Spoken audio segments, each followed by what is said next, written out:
All right, welcome back. Hockey is in phase 2. The NHL now has players coming to their facilities, limited, but they're getting in shape. And, by July 10th, training camp will begin. So I would imagine by the beginning of August, we're going to see the first of these playoff games. Rich, when you look at this restart and just the Penguins in general, I think of all the teams that I've looked at in the Eastern Conference, and they're all talented. I mean, Boston, Tampa, they all have great players. Washington does as well. But I think this break, this pause, is going to help the Penguins more than any of these teams. Do you agree with that? No question about it. I think the Penguins are going to benefit most by this break because they were playing awful when we went into this shutdown. And now they get this break. They get healthy. They get Jake Gensel back. Maybe Matt Murray gets his mind straight. So I think they're going to be a team to really contend with. Another team that I'm worried about when this all starts, I know Phase 3 will begin July 10th when training camps are open, but another team that I'd be worried about, I wouldn't want to see them matched up with Tampa in the second round. I think Tampa is going to be pretty dangerous. That's a team that really scares me, even though Boston is the best team statistically in the East.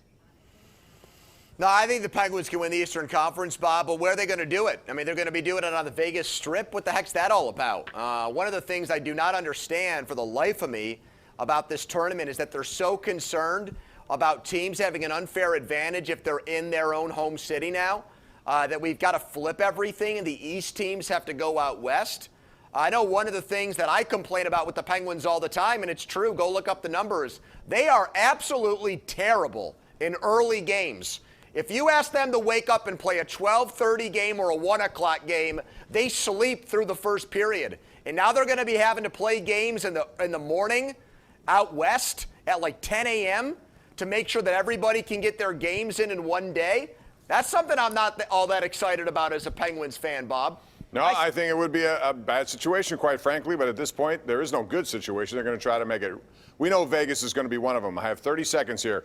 Which would be the next city? Because Pittsburgh's being considered, and if you look at the Allegheny County COVID-19 caseload, it would be a perfect situation. But Toronto's really much into it. I know there are Canadian restrictions there.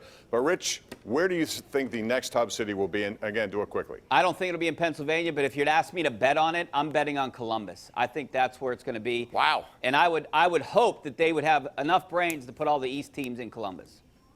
Pony? I don't think they're going to do it. I think they're going to flip it. I think it will be a Canadian city. That's what you keep hearing. They're going to almost change Canadian law and bend over to make sure that the sport they invented has a hub city. So I think it will be Toronto.